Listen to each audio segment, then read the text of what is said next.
Sot në mëngjes, në ora 3:25 në bulevardin Iliria në Tetov, punonjësit e policisë nga stacioni policor për sigurinë në komunikacionin rrugor Tetov kanë privuar nga liria një 33 vjeçar nga fshati Trebosh. Gjatë ndërmarrjes së masave, punonjësit e policisë kanë ndaluar automjetin e udhëtarëve Volkswagen Golf me targa të Tetovës, i drejtuar nga AI, me çka është konstatuar se ai e drejtonte mjetin pa u pajisur më parë me të drejtën e drejtimit, përkatësisht pa paten shofer. Dje në ora 12:30 në sektorin për punë të brendshme Tetov është paraqitur vetë një 43 vjeçar nga fshati Trebosh, i cili ishte denoncuar nga një 68 vjeçar nga fshati Dobrosht dhe një 26 vjeçar nga fshati Gjepqisht, se rreth orës 11:30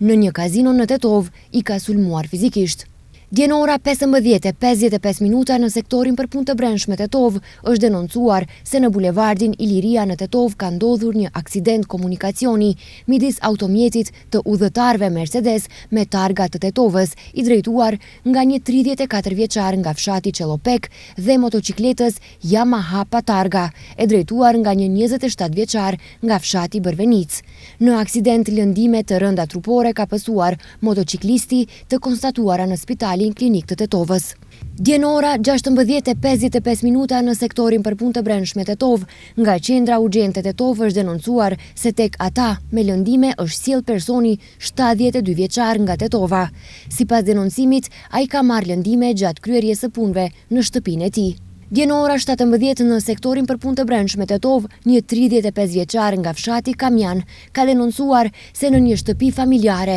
në po të njëjtin fshat, pronë e një 37 vjeçari, një person me një objekt të fortë ka dëmtuar 2 automjete të parkuara, Mercedes dhe Peugeot. Sipas denoncimit, personi ka dëmtuar edhe 5 dritare dhe një derë balkoni dhe është larguar, po ndërmerren masa për zbardhjen e rastit. Dje në orën 18:10 në fshatin Zhelin të Tetovës, punonjësit e policisë nga Departamenti i Policisë Grup Qin kanë privuar nga liria një 52 vjeçar nga fshati Zhelin. Gjatë kontrollit të komunikacionit, punonjësit e policisë kanë ndaluar automjetin e udhëtarëve Hyundai Galloper pa targa, të cilin ai e drejtonte dhe i cili ishte i ngarkuar me dru zjarri. Pas ndërmarrjes së masave, punonjësit e policisë kanë konstatuar se ai nuk posedon paten shoferi dhe dokumentacionin përkatës për drut, pas së cilës automjeti dhe drut janë sekuestruar me vërtetim.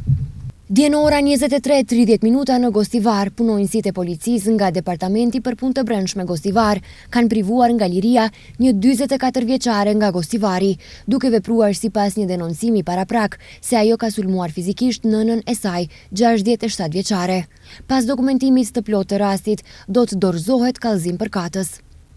Dje në sektorin për punë të brendshme Tetov është raportuar se në shtëpinë e një 62 vjeçari nga fshati Bërvenic ka eksploduar një bombol gazi, derisa motra e tij 68 vjeçare ka qenë duke gatuar në kuzhinë, me çrast ka pësuar lëndime, të konstatuara në spitalin klinik të Tetovës. Dje në ora 10:30 në Departamentin për punë të brendshme Gostivar, një 69 vjeçar nga Gostivari ka denoncuar se nga shtëpia familjare është larguar djali i tij, 41 vjeçar nga Gostivari, po ndërmerren masa për gjetjen e personit.